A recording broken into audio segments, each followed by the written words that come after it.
Hello student, welcome to Ashish classes PCM PCB. बच्चों, आज हम लोग केमिस्ट्री क्लास 12th में पढ़ेंगे most important previous year question. देखिए, ये क्वेश्चन ऐसे क्वेश्चन है जो कि प्रीवियस ईयर बोर्ड एग्जाम में कई बार रिपीट हुए हैं और आने वाले आपके बोर्ड एग्जाम्स के लिए बहुत ही ज़्यादा इंपॉर्टेंट होने वाले हैं। तो इस लेक्चर को लास्ट तक जरूर देखिएगा, क्योंकि यहाँ से आपके बोर्ड एग्जाम के लिए क्वेश्चन फंसेंगे। ठीक है, अभी तक आपने पढ़ाई नहीं की, लेकिन कोई बात नहीं, आप सिर्फ अभी क्या करना है, आपको प्रीवियस ईयर क्वेश्चन पेपर बिल्कुल अच्छे से आपको तैयार कर लेने हैं। इससे पहले भी कई सारे लेक्चर मैंने पढ़ा दिए जिसमें प्रीवियस ईयर क्वेश्चन पढ़ा दिए, वो जा करके सॉल्व कर लीजिएगा। और ये लेक्चर जो स्टार्ट कर रहे हैं इसको भी आप अच्छे से सॉल्व कर लीजिएगा। तो चैनल पे नए हैं तो चैनल को सब्सक्राइब करिए, वीडियो को लाइक और शेयर करिए। चलिए लेक्चर को स्टार्ट करते हैं। ठीक है, तो क्वेश्चन नंबर फर्स्ट है बच्चों, यहाँ पर अगर हम बात करेंगे क्वेश्चन नंबर फर्स्ट की, ये आपका PYQ क्वेश्चन है ना, और मोस्ट इंपॉर्टेंट क्वेश्चन है आपके बोर्ड एग्जाम 2024 के लिए। ठीक है, अगर हम क्वेश्चन की बात करेंगे, व्हाट इज फ्रियॉन, फ्रियॉन क्या है and what is its effect on the environment. सबसे पहले बच्चों, फ्रियॉन होता क्या है और इसका हमारे इन्वायरमेंट पर क्या होता है। तो फ्रियॉन की बात करते हैं अगर, तो फ्रियॉन हमारा CFC गैस होता है। CFC यानी कार्बन CFC गैस होती है, जिसे हम बोलते हैं क्लोरोफ्लोरोकार्बन। ठीक है, ये हमारा फ्रियॉन होता है और ये फ्रियॉन हमारे एटमॉस्फेयर में जो हमारी ओजोन लेयर होती है उस ओजोन लेयर को डिस्ट्रॉय करता है, जिससे क्या होता है कि सन से आने वाली अल्ट्रावायलेट रेज डायरेक्ट हमारे अर्थ पर आती हैं, जिससे क्या होता है हमें कई सारी डेंजरस डिजीज हो जाती हैं, जैसे लाइक कैंसर जैसी। ठीक है, तो चलिए हम स्टार्ट करते हैं। क्वेश्चन नंबर फर्स्ट के आंसर को स्टार्ट करेंगे। देखिएगा, सबसे पहले फ्रियॉन होता क्या है, तो क्लोरोफ्लोरोकार्बन या फिर polychlorofluoro derivatives of alkanes are called freon. Freon basically क्या होते हैं कि क्लोरोफ्लोरोकार्बन या फिर पॉलीक्लोरोफ्लोरो के डेरिवेट्स होते हैं, जिसे हम लोग फ्रियॉन कहते हैं। अब इंपॉर्टेंट फ्रियॉन की बात कर लेते हैं, तो यहाँ पर 3 प्रकार के फ्रियॉन हमें दिए गए हैं। सबसे पहले CFCl3, जिसे हम लोग बोलते हैं ट्राइक्लोरो, है ना, ट्राइक्लोरोफ्लोरोमेथेन, डाइक्लोरोफ्लोरोमेथेन यानी फ्रियॉन 11 बोलते हैं। ये फर्स्ट टाइप का आपका फ्रियॉन है। उसके बाद में हम सेकेंड टाइप की बात करेंगे, CF2Cl2 यानी डाइक्लोरोफ्लोरोमेथेन, यानी इसको हम फ्रियॉन 12 बोलते हैं। ओके, और उसके बाद में यहाँ पर आ जाता है C2F2Cl4, इसको बोलते हैं बच्चों हम लोग टेट्राक्लोरोफ्लोरोमेथेन यानी फ्रियॉन 1112 बोलते हैं। ठीक है, तो ये कुछ इंपॉर्टेंट फ्रियॉन थे। ओके, अब हम बात करेंगे यूज एंड इफेक्ट। यूज कहाँ पर होता है, तो सबसे पहले freon are colourless, odourless, non poisonous, very less reactive, है ना। फ्रियॉन क्या होती है, कलरलेस होती है, ऑर्डरलेस होती है, कोई स्मेल नहीं होती, नॉन पॉइजनस होती है, और ये क्या होती है, वेरी लेस रिएक्टिव। फ्रियॉन बहुत ही कम रिएक्टिव होती है, बहुत ही लेस होती, लो बॉइलिंग पॉइंट, जो हमारा इसका जो बॉइलिंग पॉइंट होगा वो बहुत ही low, at 30 degree Celsius liquid. ठीक है, these are also use as aerosol in propellant in aeroplanes. ठीक है, इसका यूज हम लोग प्रोपेलेंट के फॉर्म में, एरोसॉल के फॉर्म में किसमें करते हैं, तो इसका यूज हम लोग करते हैं एरोप्लेन्स में। These act as solvent in a short form CFC यानी क्लोरोफ्लोरोकार्बन। देखो, क्लोरोफ्लोरोकार्बन या फ्रियॉन गैस की हम बात करते हैं, जैसे हमारा रेफ्रिजरेटर हो गया, है ना, AC हो गया, है ना, फ्रिज हो गई, जितनी भी कूलिंग करने वाले सिस्टम होते हैं उन सब में फ्रियॉन गैस ही यानी CFC ही हमारी फिल की जाती है, जो ये कूलिंग को बढ़ाते हैं। ठीक है, यहाँ तक समझ में आया होगा। पर इसके बहुत सारे हार्मफुल इफेक्ट भी होते हैं, है ना। क्या इफेक्ट होते हैं भाई, CFC जितना हमारे लिए बेनिफिशियल है, भाई AC लग गई, कूलर लग गया, है ना, ये AC हो गई, फ्रिज हो गई, ये हमारे लिए यूज़फुल हैं, लेकिन कहीं ना कहीं इनका बैड इम्पैक्ट भी हमारे इन्वायरमेंट पर पड़ता है। जैसे इससे रिलीज़ होने वाली CFC गैस का बहुत ही ज़्यादा बैड इम्पैक्ट पड़ता है। क्या होता है, तो यहाँ पर देख लेते हैं कि these have harmful effect on the environment, these assume to be responsible for destroying ozone layer.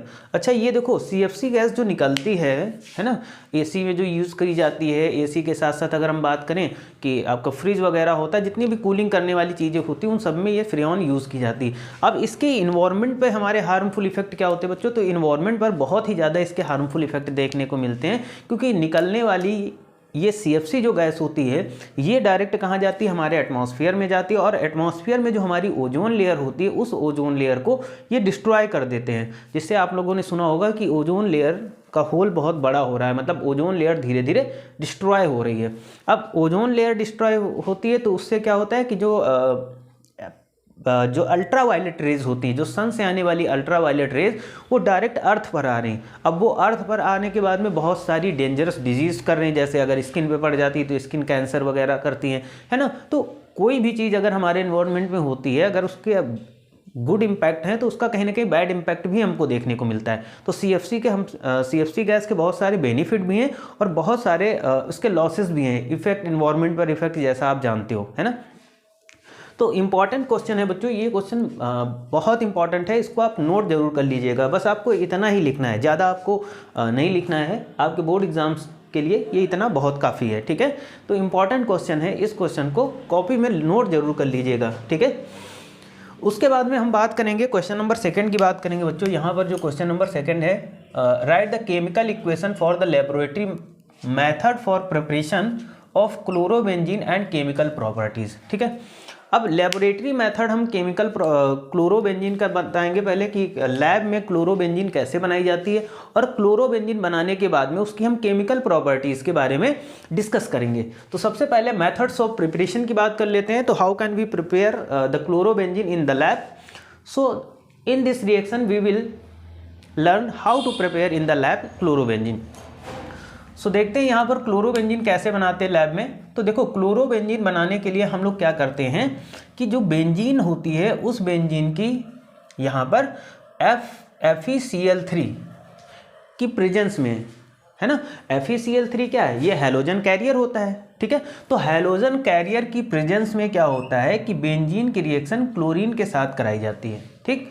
तो जब बेंजीन क्लोरीन के साथ रिएक्शन करता है तो यहाँ पर बच्चों बनता है क्लोरोबेंजीन और हाइड्रोक्लोरिक एसिड अलग हो जाता है, ठीक है। तो when benzene reacted with chlorine in the presence of halogen carrier FeCl3 then chlorobenzene is form and hydrochloric acid, okay. तो ये इंपॉर्टेंट है, इसको आप मोस्ट इंपॉर्टेंट में रखिएगा। ये क्वेश्चन बहुत ही ज़्यादा इंपॉर्टेंट है, ठीक है। ये क्वेश्चन आपका बहुत ही ज़्यादा इंपॉर्टेंट है, इन सभी को आप नोट करते जाइएगा, ठीक है। चैनल पे नए हैं तो चैनल को सब्सक्राइब जरूर कर दीजिएगा और वीडियो को जितना हो सके लाइक और शेयर करिएगा, ओके। तो चलिए यहाँ पर अगर हम बात करते हैं point number 2, from substitution reaction of diazonium group of halogen, मतलब सब्सटीट्यूशन रिएक्शन के थ्रू हम लोग क्लोरोबेंजीन कैसे बनाएंगे of diazonium group of halogen. बच्चों बात करेंगे यहाँ पर सबसे पहले हम बात करेंगे सेंडमेयर रिएक्शन। हम अगर सेंडमेयर रिएक्शन की बात करेंगे तो सेंडमेयर रिएक्शन में बच्चों होता क्या है कि बेंजीन डाईएजोनियम क्लोराइड, ठीक है। ये बेंजीन डाईएजोनियम क्लोराइड हमें गिवन है ना, ये जो दिया गया है C6H5N2Cl, तो ये बेंजीन डाईएजोनियम क्लोराइड है और इसकी रिएक्शन हम हाइड्रोक्लोरिक एसिड के साथ करेंगे Cu2Cl2 के प्रेजेंस में, ठीक है। तो हम यहाँ पर जब ये रिएक्शन कराएंगे तो यहाँ पर ये जो प्रोडक्ट बनेगा, ये प्रोडक्ट बना, ये क्या बना, क्लोरोबेंजीन रिएक्शन। क्या बना, क्लोरोबेंजीन, नाइट्रोजन और HCl अलग हो जाएगा। इंपॉर्टेंट रिएक्शन, देखो सेंडमेयर रिएक्शन वैसे भी इंपॉर्टेंट है, आपके नेमिंग रिएक्शन में भी आती है, तो बहुत ही ज़्यादा इंपॉर्टेंट है, इसको नोट जरूर कर लीजिएगा, ठीक।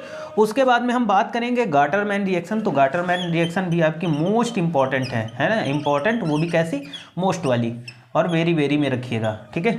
गाटरमैन कोच रिएक्शन में बच्चों क्या होता है कि यहाँ पर benzene diazonium chloride hydrochloric acid की प्रेजेंस में कॉपर के साथ रिएक्शन करेगी, है ना। तो जब कॉपर के साथ बेंजीन डाईएजोनियम क्लोराइड को हम लोग ट्रीट करेंगे तो जो प्रोडक्ट बनेगा वो प्रोडक्ट होगा, क्या बनेगा, ये जो प्रोडक्ट आपको दिखा वो बनेगा क्लोरोबेंजीन। क्या बना बच्चों, क्लोरोबेंजीन बना, ओके, और नाइट्रोजन अलग हो जाएगी। तो ये कुछ प्रिपरेशन मेथड थे जो कि बहुत ही ज़्यादा इंपॉर्टेंट है, इनको आप नोट जरूर कर लीजिएगा, बहुत इंपॉर्टेंट है आपके क्लास 12th केमिस्ट्री पेपर के लिए। उसके बाद में बच्चों हम बात करेंगे केमिकल प्रॉपर्टीज़। अच्छा, केमिकल प्रॉपर्टीज़ भी बहुत ही ज़्यादा इंपॉर्टेंट हैं। तो केमिकल प्रॉपर्टीज़ में सबसे पहले हम हैलोजिनेशन की बात करेंगे। हैलोजिनेशन में क्या होगा बच्चों, हैलोजिनेशन में क्या होगा कि जो हमारा क्लोरोबेंजीन होगा, ठीक है, क्लोरोबेंजीन FeCl3 क्या होगा, ये एक हैलोजन कैरियर का वर्क करता है, ठीक है, ये हैलोजन कैरियर का। तो हम क्या करेंगे कि क्लोरोबेंजीन की रिएक्शन क्लोरीन के साथ यानी किसी हैलोजन के साथ कराएंगे। तो यहाँ क्लोरीन है तो क्लोरीन के साथ कराएंगे और हैलोजन कैरियर की प्रेजेंस में। तो यहाँ पर जो प्रोडक्ट बनेगा आपको दिख रहा है वो बनेगा ऑर्थो डाइक्लोरोबेंजीन। क्या बना, ऑर्थो डाइक्लोरोबेंजीन। और जो सेकंड प्रोडक्ट बनेगा वो पैरा डाइक्लोरोबेंजीन बनेगा। ओके, ये चीज़ समझ में आई। इंपॉर्टेंट रिएक्शन है, देखिए ये बहुत इंपॉर्टेंट रिएक्शन है, इनको नोट जरूर करिएगा आप लोग। उसके बाद में कुछ यहाँ पर प्रॉपर्टीज़ देख लेते हैं। सबसे पहले हम बात करेंगे नाइट्रेशन की बात करेंगे। तो नाइट्रेशन में हम क्या करते हैं कि क्लोरोबेंजीन की रिएक्शन HNO3 है ना और H2SO4 के मिक्सचर के साथ कराते हैं, ठीक है। टेम्परेचर कितना होगा, टेम्परेचर होगा यहाँ पर ये है तुम्हारा HNO3, पूरे बिगड़ गया, 1 मिनट रुक जाइए मैं सही कर देता हूँ थोड़ा। हाँ, ये था आपका HNO3 और ये था 323 केल्विन टेम्परेचर। तो बच्चों देखो यहाँ पर HNO3 और कंसनट्रेटेड H2SO4 के मिक्सचर की रिएक्शन जो हम लोग किसके साथ कराएंगे, तो रिएक्शन कराएंगे हम क्लोरोबेंजीन के साथ। तो क्लोरोबेंजीन के साथ जैसे ये रिएक्शन करेगा तो यहाँ पर 2 प्रोडक्ट बनेंगे, एक ये और एक ये। तो पहला वाला जो प्रोडक्ट बनेगा वो ऑर्थो क्लोरोनाइट्रोबेंजीन, ऑर्थो क्लोरोनाइट्रोबेंजीन, और दूसरा जो बनेगा पैरा क्लोरोनाइट्रोबेंजीन। इंपॉर्टेंट रिएक्शन है, नाइट्रेशन रिएक्शन खूब पूछी जाती है। उसके बाद बच्चों सल्फोनेशन की बात करेंगे। तो सल्फोनेशन रिएक्शन भी बहुत ही ज़्यादा इंपॉर्टेंट है बच्चों। तो देखिए रिएक्शन सारी इंपॉर्टेंट है और ये सभी क्वेश्चन वो क्वेश्चन है जो प्रीवियस ईयर बहुत पूछे गए।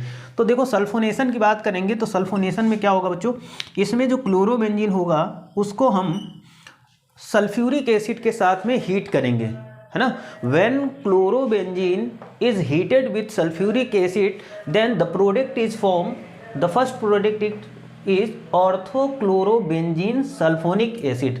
The first product is orthochlorobenzene sulfonic acid and the second product is parachlorobenzene sulfonic acid.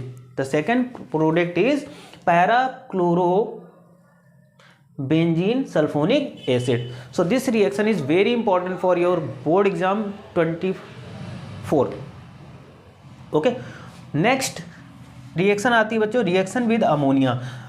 Chlorobenzene ammonia के साथ रिएक्शन करेगा तो क्या बनेगा, तो बच्चों हम बात करेंगे when chlorobenzene reacted with ammonia and CU2O at 200 degree Celsius temperature and high pressure then the product is form aniline. The product is form aniline CU2Cl2 and H2O, ठीक है।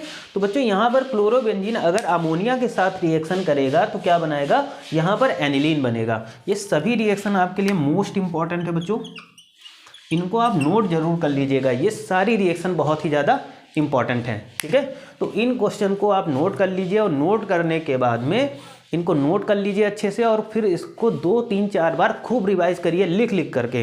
देखो रिएक्शन याद करने का एक अच्छा तरीका है कि आप जितना प्रैक्टिस करेंगे रिएक्शन को लिख लिख करके, क्योंकि रिएक्शन याद करने का और कोई तो तरीका है नहीं कि घोल के पिला दिया जाए आपको। रिएक्शन याद करने का सिर्फ एक तरीका, या तो लिख लिख के प्रैक्टिस करें या तो आप लैब में प्रैक्टिस करें। तो लैब में मेरे हिसाब से इतना स्कूलों में पॉसिबल नहीं हो पाता है कि लैब में प्रैक्टिस कराई जाए। आप इनको जितना हो सके 2-4 बार आप जब लिखेंगे ना तो ये आपको आराम से बहुत अच्छे तरीके से आपको लर्न हो जाएंगी, ठीक है। तो आज के लिए इतना ही रखते हैं, मिलते हैं नेक्स्ट लेक्चर में।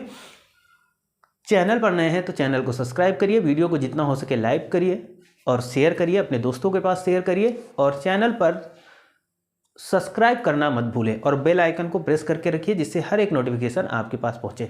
तो आज के लिए इतना रखते हैं, मिलते हैं नेक्स्ट वीडियो में। Thank you for this class.